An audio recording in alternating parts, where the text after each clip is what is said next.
Muy buenos días, mis amigos. Hoy día, lunes 3 de agosto, estamos de nuevo con el programa Ecos de la Ciencia, despertando curiosidad, con la dirección de su amigo de siempre, Francisco Vinicio Ayala, desde Cayambe, Ecuador, a través de Radio Ecos de Cayambe, 1470 kilohertz.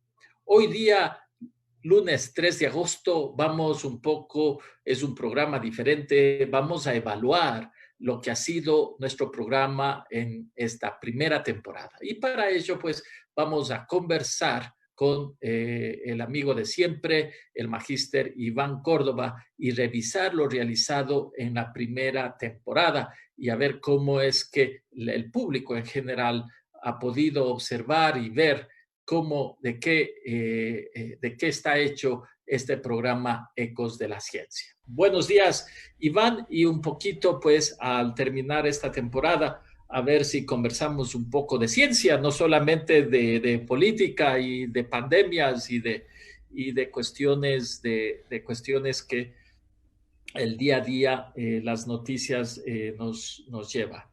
¿Cómo estás, Iván? Bastante bien, mi estimado Francisco, pero a la vez también bastante apesadumbrado. Yo creo que al igual que nuestra audiencia nos hemos acostumbrado a tenerte en nuestra casa, en nuestra oficina, en nuestros talleres, todos los días lunes, pero entendemos plenamente de que esto para ti es cumplir con uno de tus sueños, que era estar en un medio de comunicación, de hacer comunicación, y que lógicamente tus labores primarias son otras, y dentro de esas labores primarias siempre está el viajar y permanecer ocupado, porque estoy seguro que la ciudadanía se preguntará, bueno, ¿y por qué no hace desde Estados Unidos Ecos de la Ciencia? Yo entiendo que tu labor, tu profesión es muy, muy complicada, y cuando estás precisamente fuera del suelo patrio, pues te ocupas al 100% en tu actividad primordial. Pero sí, muy contento de haberte tenido todo este tiempo, esta primera temporada aquí en Radio Ecos de Cayambe, Francisco. Muchas gracias, Iván. Así es. No es que nos estamos despidiendo, estamos en realidad terminando esta temporada y esperando, pues, hacer en los siguientes semanas una evaluación y mirar cómo podemos mejorar nuestro programa para la segunda temporada. En todo caso, pues ha sido una experiencia muy rica, una experiencia muy interesante. Nunca había yo hecho radio antes, para decirte la verdad, pero siempre pues hubo ese interés y qué bien que ha sido con este tipo de programa, que pues es un hobby para mí, esto de siempre buscar y mirar qué es lo que la ciencia nos puede ayudar en nuestra vida diaria. Y así, pues yo no sé cómo tú has visto, no sé si en el pasado este tipo de programas hemos tenido o han habido en Cayambe. ¿Cómo has visto esto que pues ha sido nuevo y también para mí nuevo, ¿no? 31 programas para la ciudadanía cayambeña. Bueno, permíteme primero, Francisco, y a ustedes, gentiles televidentes y oyentes, el ubicarlo a Francisco desde cómo yo lo veía. Acabamos de desayunar en la casa hace un par de horas, y conversábamos precisamente sobre ti, mi estimado Francisco. Mi hijo Juanito se enteraba el día de hoy que este es el último programa de la primera temporada, y me decía, bueno, ¿y cómo contactó con ese señor? Yo quiero manifestarles que siempre supe de la vida de un cayambeño que trabajaba para las Naciones Unidas, que era consultor, que era científico, que siempre estaba viajando, no había tenido el tiempo necesario para estar acá en su tierra. Ese era el perfil que yo tenía de Francisco Ayala Salas. Y cuando un buen día, hace aproximadamente 6, 8 meses, un caballero me esperaba aquí en la gerencia de la radio y se presenta, me dice, soy Francisco Ayala Salas. Inmediatamente se me vino a la mente la imagen de quien yo no conocía de forma personal, pero conocía antecedentes de su vida laboral y, lógicamente, de sus conocimientos. Así es que en una tertulia muy amena, así es cuando nos identificamos plenamente, mi estimado Francisco. Él me comentaba lo que yo ya sabía, un hombre de mucha lectura, había consagrado prácticamente toda su vida a leer, pero estaba motivado por su esposa porque decía, ¿de qué sirve que Francisco siga leyendo, leyendo y leyendo y que esos conocimientos se los lleve dentro? Y veían la necesidad entre la pareja de que esos conocimientos puedan ser compartidos con el público. ¿Y qué mejor público que el público de su tierra? Francisco también me había comentado en aquella tertulia de que este tipo de programas eran muy comunes en los Estados Unidos de Norteamérica.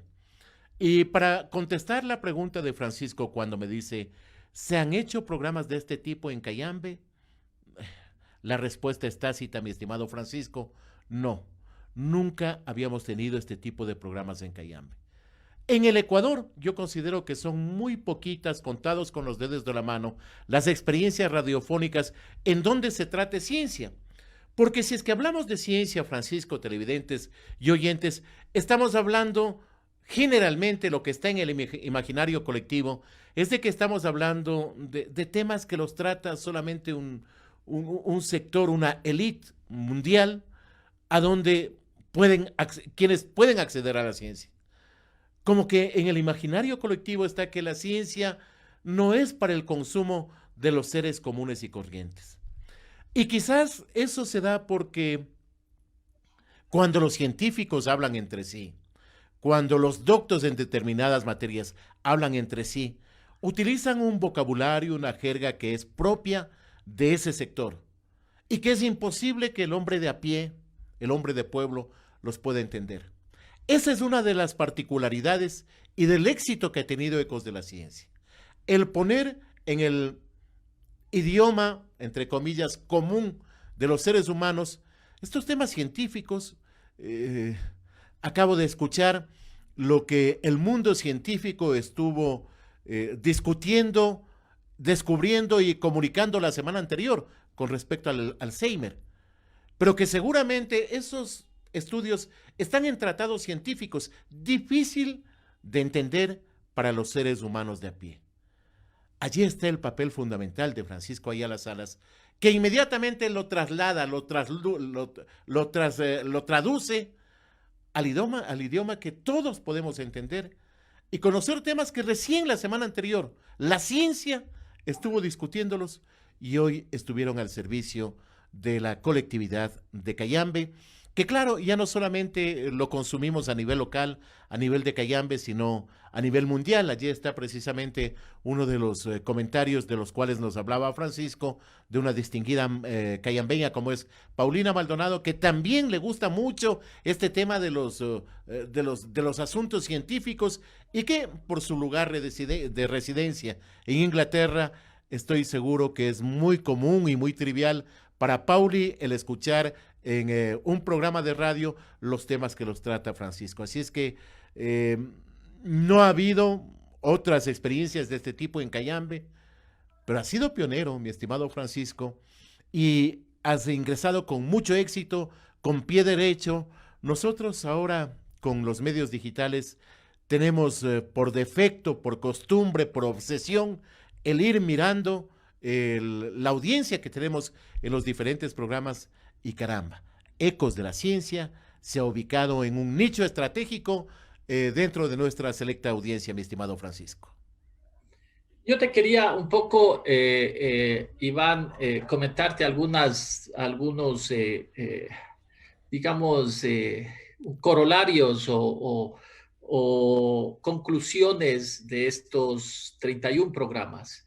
Y quizás vamos comentando varios de ellos. Uno es ahora que he estado más relacionado con lo que es la población ecuatoriana, la población cayambeña. He visto mucho, por ejemplo, en las redes sociales y en general, hasta en las noticias y todo, de que es interesante cómo nuestro pueblo se queja y acusa. Es decir, es muy interesante, tú ves, lo que siempre nos viene a la mente primerito es quejarnos y luego acusar. Lo que sí me llama a mí la atención, y quizás eso es donde tenemos que trabajar mucho, es que para quejarse y acusar tenemos que entender, uno entendería que cuando uno acusa a un político o alguien que está haciendo malas cosas, hay que saber de qué se le acusa, es decir, hay que entender, ¿no es cierto?, de cuáles son las razones o entender algo de qué es lo que le estamos acusando para lanzar una acusación. Pero nosotros estamos acostumbrados y quizás ese es, yo diría, uno de los grandes trabajos que tenemos que hacer, que para poder acusar, para decir este es un tal o es un cual, debemos primero entender los procesos, los contextos, las razones, enterarnos bien para entonces poder acusar con razón, para poder realmente hacer una diferencia y decir, vean, ataquemos o acusemos y logremos justicia. Y quizás eso también es muy importante de enseñar a nuestros hijos, a nuestros nietos, a las personas con las que nosotros vivimos, pues solamente así un país puede mejorar. No sé si estoy exagerado en eso. ¿Qué es lo que tú opinas sobre esta tendencia nuestra y cultural de lanzar acusaciones de una manera muy fácil? Te voy a responder en términos de la ciencia de la comunicación, mi estimado Francisco. Estamos atravesando el siglo XXI, en donde tenemos una sociedad absolutamente digitalizada, en donde nos hemos puesto en polos opuestos, si se quiere, los nativos digitales, con quienes hemos tenido que hacer grandes esfuerzos para involucrarnos dentro de las técnicas digitales sin estar a la altura de los nativos digitales. Tú ves a un niño de 3, de 4 años que maneja con una absoluta facilidad una computadora, que es un smartphone, que es un teléfono inteligente, y a nosotros cuánto tiempo nos costó para poder adaptarnos y sin ni siquiera hasta el momento el haber podido dominar para todo lo que sirve este computador. Pero dentro de este siglo XXI y dentro de esta tecnología digital que está en nuestras manos, tenemos también una sobreabundancia de información. Y por esa sobreabundancia de información, para aquellos usuarios de redes sociales, ya no es dable el que puedan leer, por ejemplo, 2 párrafos juntos, mi estimado Francisco. Ya. Ellos buscan inmediatez, lo más rápido, lo que esté en tips, 5 tips para esto, 3 tips para lo otro, 2 tips para conseguir la felicidad absoluta. Y es complicado incluso de que lean 20 palabras juntas en un post, en una publicación de Facebook.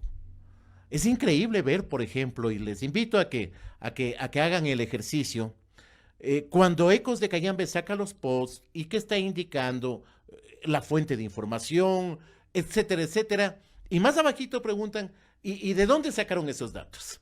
Entonces, ese es el comportamiento de los nativos digitales. Quieren todo a la velocidad, no se dan un tiempo necesario para por lo menos leer un texto, mucho menos para sentarse a reflexionar. Lo otro, mi estimado Francisco, gentiles televidentes y oyentes, es de que Humberto Eco, uno de los cientistas más importantes contemporáneos, murió hace poco tiempo, de la comunicación, dijo y sentó su sentencia lapidaria, si se quiere, dentro de su pensamiento con respecto al uso de redes sociales. Yo no quisiera abundar en ese tema, les invito a que revisen lo que dice Humberto Eco con respecto a las redes sociales, pero sí quiero referirme a que aprovechando del smartphone, de la computadora, en el momento actual las redes sociales han sacado lo más ruin, lo más nefasto que tenemos en el interior los seres humanos. Y por ahí va lo que tú acababas de señalar. Se denigra, se quita la honra de determinadas personas que ni siquiera conocen, de instituciones. Yo leía los comentarios, me veo obligado a leer los comentarios que hacen en nuestra fanpage. Y a partir de estos posts que sacamos todas las semanas después de que el COE cantonal nos da su versión, como medio de comunicación, nos vemos obligados a replicar esa información del COE cantonal. Y, Francisco, tú has sido testigo, las audiencias de Radio Ecos de Cayambe y de Cayambe en general, han sido testigos de mi inconformidad desde el primer día de este estado de emergencia, desde la primera vez que nos dieron los datos del COE cantonal. He demostrado mi inconformidad, he demostrado que las cifras no cuadran, he demostrado que queda en tela de duda las cifras que nos entrega el COE cantonal. Pero ya no hay más. Mira tú, mi estimado Francisco, el día viernes yo hacía una entrevista a la magíster Paulina Méndez, dueña, propietaria de uno de los laboratorios privados de acá de Cayambe. Y ella me explicaba que semanalmente cada uno de los laboratorios privados de acá de Cayambe entregan un reporte al Distrito de Salud de Cayambe, indicando cuántos casos positivos fueron detectados en cada uno de los laboratorios privados. Y claro, la pregunta lógica era, Pauli, por favor, en esta semana, ¿cuántos casos positivos se detectaron en su laboratorio? Me decía, Iván, no le puedo dar esa información porque es una información restringida. Eso el viernes de la mañana. En la tarde, el magíster Paul Flores, director de salud de Cayambe, y Pedro Moncayo, se refería al mismo tema. Y claro, yo le decía, me acabo de enterar el día de hoy de que los laboratorios reportan al Distrito de Salud cuántos casos positivos han detectado. En esta semana, Paul, dígame cuántos son. No le puedo dar. Es información restringida. ¿A dónde más podemos llegar, amigos televidentes y oyentes? Y sin embargo, en el post del día viernes, hay pero palabras de grueso calibre, ¿no? Como que los medios de comunicación estuviésemos inventándonos esas cifras. Reitero, queda demostrado que yo puse en tela de duda, en evidencia, si se quiere, de que esas no eran las cifras reales desde hace rato. Pero no puedo cada semana estarme quedando con la misma pregunta y la misma pregunta. Pero sin embargo, esa es parte de la actitud de quienes hoy por hoy consumen las redes sociales y en especial el Facebook en nuestro medio, Francisco. Una cosa interesante sobre esto que te quería comentar es cómo las sociedades, tú sabes, en este momento los expertos, los científicos sociales y en temas sociales, de psicología y de cerebro especialmente, están hablando de que es el mejor momento de la historia de la humanidad porque tienen un laboratorio mundial, es decir, dada la pandemia tienen un laboratorio mundial para hacer comparaciones, para entender cómo las distintas sociedades están reaccionando a esta situación. Y una de estas, por ejemplo, ellos hablan de cómo se ha manejado los distintos países y sociedades esta pandemia. Es interesante, hay países que ellos han entendido de que la mejor manera de manejar la pandemia es con una participación local. Estamos hablando a nivel Cantón Cayambe, local, tanto privada como pública en el debate. En el Ecuador hemos visto y hemos visto en la parte comunicativa de que todo ha sido muy vertical. Es decir, como tú bien dices, todo es muy vertical, todo es secreto, todo no se sabe. En otras sociedades es todo horizontal. Es decir, existe, por ejemplo, el equivalente del COE, que incluyen a personas de la comunidad,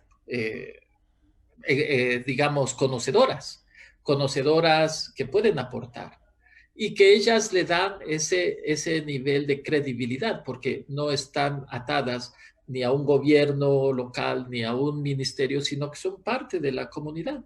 Y ha sido muy exitoso, fíjate, especialmente en Italia, por ejemplo, se miró que este proceso, en la peor crisis, cuando había el peor caos, te recuerdas, en el mes de marzo, abril, en donde las personas de la comunidad también participaban y apoyaban y decidían y comentaban con las autoridades de manera conjunta de cómo podría mejor hacerse el quehacer de combatir a esta pandemia. Pero aquí no, aquí todo es muy vertical, ¿ah? ¿Qué dices tú a eso? Yo estoy convencido, mi estimado Francisco, de que ese tipo de experiencias de Italia deberían replicarse no en Cayambe, en los países de Sudamérica. Mira usted el tratamiento de Venezuela. ¿Será cierto que tienen tan pocos casos? Colombia está destapándose en estos últimos días. Brasil con un Jair Bolsonaro que siempre estuvo incluso dudando de que si es que hay o no hay el COVID, si esa era o no un virus o una pandemia. Yo creo que los gobiernos de Latinoamérica se han caracterizado en hacer un pésimo manejo de la crisis. Claro, en los COE, hablando ya de nuestro país, en los COE están exclusivamente funcionarios públicos que no pueden hacer otra cosa que no sea defender su labor desde su punto de vista. Yo no le veo a un funcionario público, cualquiera que éste sea, diciendo, me equivoqué en esto. O sea, al inicio debimos buscar más pruebas rápidas o tenemos que dotar al hospital de más PCR. Nos equivocamos en eso. Ahora voy a comprar 3,000 pruebas rápidas. No, eso nunca lo van a decir, mi estimado Francisco. Lo que van es a justificar lo poco o lo nada que hacen a nivel del COE cantonal. ¿Cuánto bien nos daría de que ese COE cantonal, si es que no puede tener la totalidad, por lo menos tenga un 50, un 51% de representantes de la sociedad civil para que incluso pasen el mensaje de lo que pasa en las calles, que no es lo que está pasando en la burbuja en la que se mantienen muchos funcionarios? Exacto.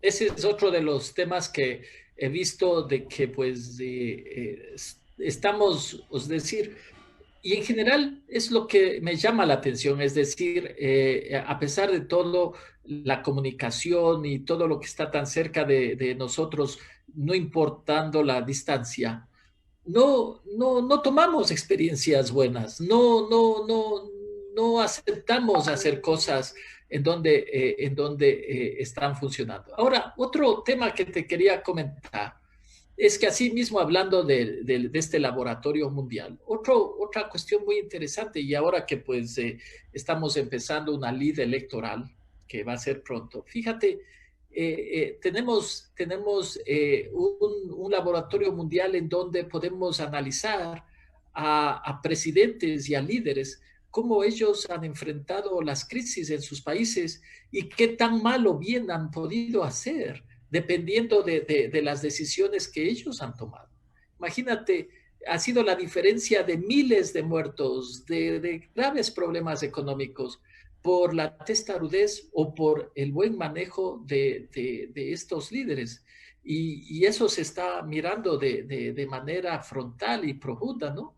Ahí vemos, por ejemplo, Brasil, Estados Unidos, Inglaterra, países que sus líderes con testarudez han querido hacer de una manera que no iba con los, digamos, los deseos o lo que los científicos o lo que los expertos indicaban que se debía hacer.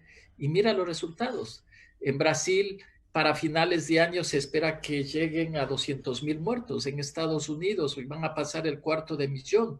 En Colombia, a pesar de que el presidente ha tratado de hacer mejor las cosas, igual a finales de año parece que van a llegar a 50,000 muertos.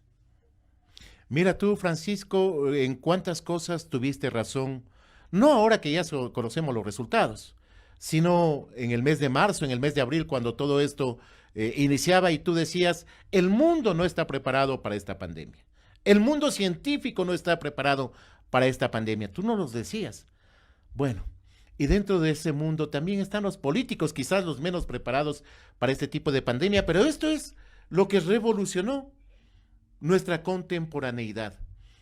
Claro, los políticos, los presidentes, los líderes, estaban dispuestos a hacer lo que siempre hicieron, ser populistas, regalar cosas, para tener el favor de popular para enfrentar la siguiente elección buscando su reelección. Hoy por hoy esa fórmula se pulverizó, mi estimado Francisco. Ya no es quién más obras hizo, quién regaló más cosas, no. Ahora la calificación de si un funcionario se queda o no se queda en la reelección, indudablemente va a ser cómo manejó la crisis en esta pandemia. Y en eso van a sacar, van a quedarse en semáforo en rojo muchísimos de nuestros líderes. Eso sí. Y yendo un poquito ya más cerca, otro de los temas que topamos varias veces en el programa, tú sabes, es todo este debate que hay a nivel no solamente local, sino mundial. Todo este debate del uso de las medicinas y de los productos. Aquellos que son, es la pelea de aquellos que son probados, aquellos que han sido y han pasado por ensayos clínicos y que pues han sido probados versus aquellos que pues algunos parece que son milagrosos o quizás basados solamente en testimonios personales y de médicos de que sí funciona. Entonces, diría yo, ha sido una gran enseñanza para todos, porque pues al fin y al cabo, todos estamos muy preocupados de que pues las personas sigan muriendo y de que siempre hay una pequeña probabilidad de que si te infectas, termines no salvándote, termines en la tumba y que conozcas de que pues todavía no tenemos todos los medicamentos necesarios para que te salven. Y eso ha sido una gran experiencia. ¿Qué opinas tú al respecto de esto del uso de medicamentos alternativos? Y ahí están pues el ozono, está el dióxido de cloro, está esta medicina que se utiliza creo que se llama Verbatim, que es para cuando tienes bichos, la usas una vez al año. Y entonces, siempre buscando una forma de defenderte a una incertidumbre tan grande como la que estamos pasando. Y la muestra más clara es el uso del dióxido de cloro, mi estimado Francisco. Nos volvemos a polarizar. Yo cuando veo los ataques o la defensa del dióxido de cloro, se me hace muy similar a una discusión que podríamos tener entre dos fanáticos religiosos. A ese grado llega la defensa o el ataque del uso del dióxido de cloro para el COVID-19. Mira, particularmente yo me crié pensando en que lo único que servía para mejorar tu salud era la medicina occidental. Si no hay medicinas, yo no me voy a curar. Esa es mi posición personal. Y claro, se ha reafirmado con entrevistas que he manejado aquí en Radio Ecos de Cayambe. Recuerdo un profesional médico de acá que decía, yo le decía, después de que argumentó que el dióxido de cloro no sirve, yo le decía, entonces, ¿qué recomienda usted en este momento? Yo pienso que lo más adecuado sería que en este momento quienes tienen dióxido de cloro cojan esos frascos y los boten al tacho de basura. Y este médico decía, no, por favor, no. Ese sería un error. Que quienes tienen en este momento dióxido de cloro cojan y desinfecten las áreas de los pisos. Mira, hasta eso llegaron. Pero claro, también he tenido testimonios de gente que ha tenido dificultad para llegar a los centros de salud de nuestro sector. Y que me han afirmado. Y lo han dicho abiertamente, yo me curé gracias al dióxido de cloro. Hay gente, me tocó vivir uno de esos testimonios, de que manifiesta que no cree ni en el dióxido de cloro, peor en la medicina tradicional, que él se curó de COVID-19 con la utilización de la medicina ancestral. Y tú ves allí, mi estimado Francisco, que empiezas a dudar de tus convicciones. Y claro, si te están dando un testimonio que un elemento, una persona, se curó con determinado tratamiento, pues no hay otra cosa que creerles, ¿no? No hay otra cosa que creerles. Y te quedas en un limbo. A ver, ¿qué mismo? Yo creía en un primer momento que si la medicina no existía, no te curabas de nada. Pero ahora ves que te quedas en la duda por lo menos. Fíjate un poco sobre este tema. Tú sabías que una de las maneras en el desarrollo científico es a través, cuando aparecen estos medicamentos ancestrales o antiguos o llamados milagrosos, lo que se ha hecho en estos últimos 100, 200 años es haberlos tomado, los científicos, especialmente los últimos 100 años diría, los toman y los empiezan a analizar, empiezan a mirar por qué es que, ¿no es cierto?, el agua de toronjil sirve, o por qué este medicamento específico que nuestros antepasados o estos testimonios indican. Porque esta es una medida o es una forma de entender, al menos de manera anecdótica, que de pronto puede funcionar. Entonces, el siguiente paso es, si de pronto puede funcionar, toca entonces a la gente de ciencia, a las universidades, a los que hacen los análisis, etcétera, que los tomen y hagan ese análisis y hagan los estudios debidos para ver y confirmar o rechazar si funciona o no y no terminar en estos debates, como tú bien dices, casi fanáticos de religiosos o de políticos, en donde pues no hay forma de resolver. Pero, ¿sabes? Esto tampoco, y esta ha sido, yo diría, una de mis grandes frustraciones, no funciona en Ecuador. Tú ves que todos los días miramos en la televisión de todos los robos, no hablamos de 2.000, 3.000 dólares, sino de cientos de millones de dólares que se han robado en los hospitales, en las compras, en los contratos, etcétera. Pero al gobierno en toda esta etapa no se le ocurrió decir, vean, un milloncito, 1 millón de dólares, 2 millones de dólares. Pongamos para que las universidades al menos sistematicen estos testimonios, al menos hagan algún tipo de análisis básico, al menos nos den luces de que estas hierbas o dióxido de cloro, cualquiera de ellos, puedan funcionar o no. A nadie en el gobierno se le ocurrió utilizar un dinero para hacer trabajar justamente a todas estas personas que han estudiado, que se han quemado las pestañas, que tenemos aquí en el Ecuador, pero pues sin recursos, sin apoyo, pues no pueden hacer. Ya vamos ya 5 meses de una pandemia y el aporte de las universidades es muy pequeño. Entonces, es una frustración grande de que esto no ocurra en el Ecuador. Mientras que tú miras, no hablemos de Estados Unidos, hablemos de Colombia, ¿no? De Perú, que pues empezó la pandemia y dicen, tenemos que apoyar a nuestras universidades científicos para que nos ayuden a entender cómo tratar, qué hacer, qué medicamentos usar. Ellos destinan presupuestos importantes de millones de dólares. En Ecuador no, ni siquiera un milloncito, pero sí pues llenos de corrupción en donde se han malgastado cientos de millones de dólares. Comparto esa frustración, Francisco. Mira, tú no solamente es hablar de los millones que se robaron. Ahora sabemos, pues, no, que nuestros políticos han sido ciegos, sordos, mancos no, ¿ah? Mancos no. Se han robado bastante con esas manos. La ciencia es poder, el conocimiento es poder. Allí, ¿quién más que tú sabes sobre ese tema? Allí está la gran diferencia entre los países del primer mundo y los países del tercer mundo, definitivamente. Antes del programa comentábamos de que Brasil está también cerca ya de concluir la tercera etapa, que es la etapa de pruebas de una vacuna.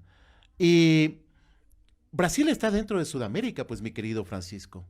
Es cuando tú no entiendes por qué, por ejemplo, la industria textil de Colombia está por encima, años luz, de nuestra industria textil. O por qué, hablemos de lo que nos atañe, por qué Colombia y Perú tienen unos medios de comunicación súper poderosos. Y te darás cuenta de que la poca inversión que el Estado ecuatoriano ha hecho a lo largo de la historia en diferentes campos da lugar a que sea la causa fundamental de nuestro subdesarrollo. Esperemos que, todos esperamos que esta pandemia nos cambie el chip, nos cambie la manera de pensar y que en algo emulemos a nuestros vecinos, a nuestros países limítrofes y, por qué no, a las potencias mundiales. Eso espero yo también, y quizás un poco ya, pues, llegando al final de esta tertulia, tú sabes cuál es mi esperanza a raíz y a raíz de esta pandemia. Quizás es que se tome conciencia en las familias, empezando desde las familias, hacia los muchachos y muchachas, a los jóvenes, que fíjense, ¿no es cierto?, toda esta crisis estamos dependiendo y sufriendo día a día para que la ciencia nos dé respuestas. Estamos esperando las vacunas, estamos esperando los medicamentos, pero esta ciencia se hace cuando con recursos y con personas que hayan estudiado y hayan dedicado tiempo a esto. Y quizás esto también nos lleve a que nuestros jóvenes se interesen más en estudiar más, en ser curiosos, en ver que la ciencia es, pues, es una carrera importante, es realmente puede hacer la diferencia y puede ayudar mucho, ¿no? A nuestro país, a nuestro cantón, a nuestro diario vivir, de que estos jóvenes puedan interesarse más por estos temas, puedan estudiar, puedan desarrollarse, ¿no? Fíjate, hemos hablado mucho, no sé, yo te he visto en los programas de noticias de los emprendimientos, son muy poquitos los emprendimientos de nivel, ¿no es cierto? Ujú. Estamos hablando todavía de emprendimientos muy básicos, de emprendimientos pues muy, que pueden ayudar en el corto momento, pero hace unas 2 o 3 semanas, por ejemplo, veía emprendimientos aquí al lado, en Colombia, en un programa de radio, y tú sabías que allá, por ejemplo, había una universidad que había desarrollado con una empresa ventiladores que pues que salvan la vida a las personas que pues comprar cuestan sobre $50,000, $60,000, y ellos lo han logrado hacer una versión simplificada en $2, $3,000 y ya lo estaban ya produciendo y vendiendo. Esos son los emprendimientos que requerimos, son ese tipo de personas, de jóvenes, para que puedan salir adelante y sacar adelante un país. Yo pienso, mi estimado Francisco, que al Ecuador le hace mucha falta el aplicar el eslogan de Ecos de la Ciencia, despertando curiosidad. Muchas veces nos vemos limitados a estar en nuestra contemporaneidad, en mirar solamente lo que está alrededor nuestro y nos está faltando investigar, nos está faltando el conocer otras culturas, nos está faltando, por ejemplo, ponernos en contacto a través de los medios de comunicación con otros países para que el emprendimiento no sea entendido únicamente como el puestito de comida que ya no está en la esquina de nuestra casa, sino que le llevan a su hogar. Ese es el emprendimiento que hemos entendido y por ahí no va el tema, por ahí no va el tema. Mira que hay muchas tecnologías, muchos tecnólogos acá en nuestro medio, en nuestro país, que bien podrían aplicar ese tipo de conocimientos para en algo ayudar esta escasez de respiradores, de ventiladores, etcétera, etcétera, que estoy seguro que con inteligencia, sí señor, pero por sobre todo con una gran perspicacia se puede hacer en términos que sean alcanzables para la economía de nuestros países. Y quizás para terminar, fíjate, bueno, esto ya me toca de padre, ¿no es cierto?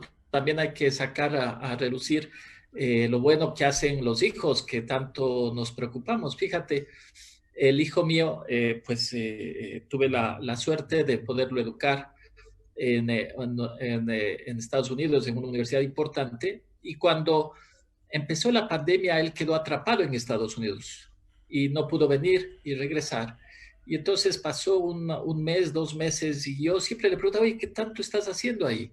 Y pues a los 2 meses me sorprendió, me dijo, vea, ve papá, estoy haciendo un emprendimiento, abrí mi propia empresa, me estoy haciendo experto en ventas por eBay, por Amazon, porque pues el Ecuador la única manera de salir adelante es exportando. Y si permitimos exportar a cualquier productor que sea pequeño, de que haga algo bien y que pueda venderse fuera, entonces estaremos ayudando a nuestro país. Entonces eso claro, es una satisfacción de padre, de interna, ¿no?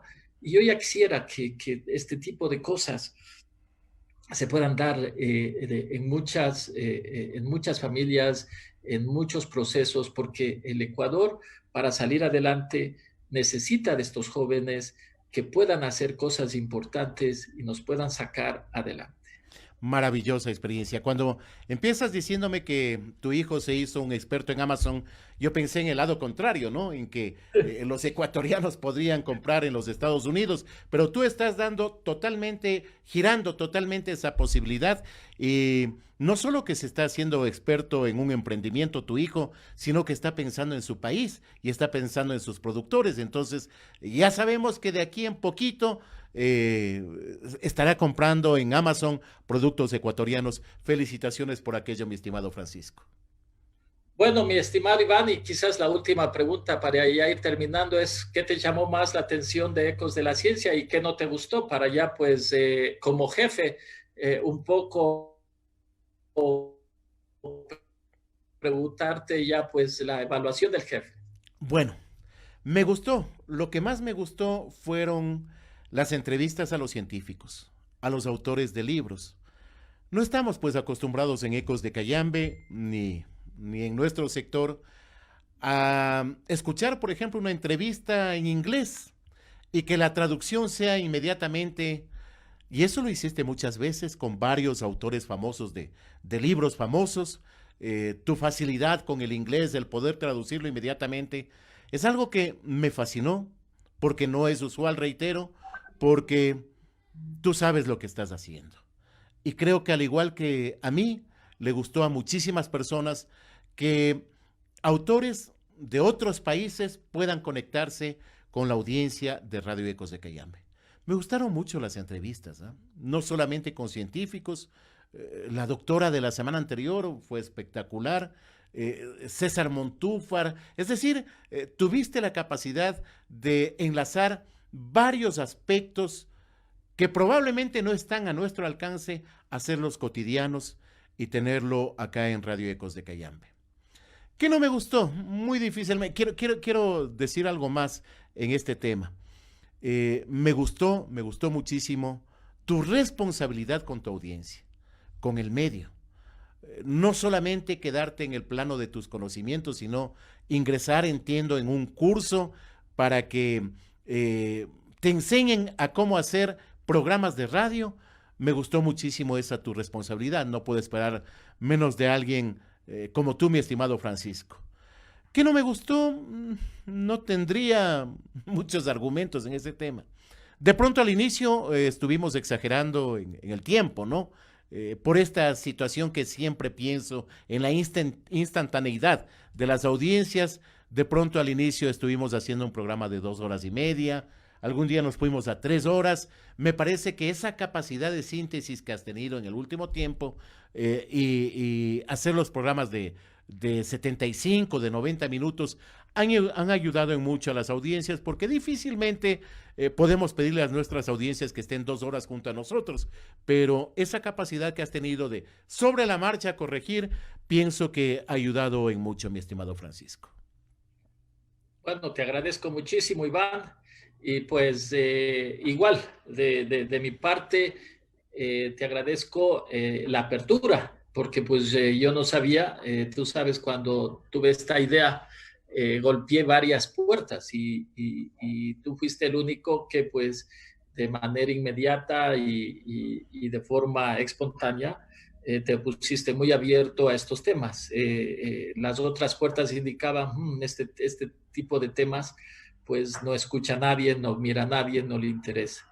Y entonces, igual, agradezco toda la apertura de Radio Ecos de Cayambe esperemos para la segunda temporada pues hacer cosas más interesantes, cosas nuevas y pues seguir en esto, ¿no? Compartiendo los avances científicos que se dan día a día y también lo que hemos dicho, ¿no? Despertando esta curiosidad que es tan importante para poder nosotros de manera mucho mejor, digamos, educarnos y de manera mucho más enterada tomar decisiones, juzgar casos, personas, instituciones. Ese es, yo diría, el afán. Contigo, mi estimado Francisco, hemos demostrado en la práctica de que sí hay audiencia para este tipo de programas. Es importante y Ecos de Cayambe siempre practica el darle al oyente lo que le gusta. Sí es importante la música chicha, sí es importante la música tradicional, sí son importantes los deportes, indudablemente son importantes las noticias, pero también este tipo de temas de carácter científico son importantes. Si nosotros como medios de comunicación no damos la importancia que estos temas requieren, pues ¿quién puede dar? Y eso es tener respeto a nuestras audiencias. Nosotros siempre estamos preocupados, Francisco, televidentes y oyentes, de dar programas de contenido a nuestros amigos oyentes, y eso ha sido esta práctica con Ecos de la Ciencia. Yo quiero desearte la mejor de las suertes, mi estimado Francisco, en este viaje que emprendes dentro de tu trabajo. Entiendo que la próxima semana ya estarás en los Estados Unidos trabajando 24/7 en tu profesión, pero voy a hacer votos y vamos a estar ávidos, no solo tu servidor, sino todos tus seguidores, de que pasen pronto los días, de que te vaya bien y que estemos listos ya para una segunda temporada de Ecos de la Ciencia. Mi agradecimiento profundo, no solo que he encontrado un buen conductor de un programa, he encontrado a un ser humano excepcional, a un caballero, a un hombre humilde, a pesar de todos sus conocimientos, a un hombre humilde al cual le puedo decir, amigo querido, que te vaya súper bien. Muchas gracias, Iván. Ha sido de todos mis amigos esta tertulia con el jefe y gran amigo de Ecos de Cayambe.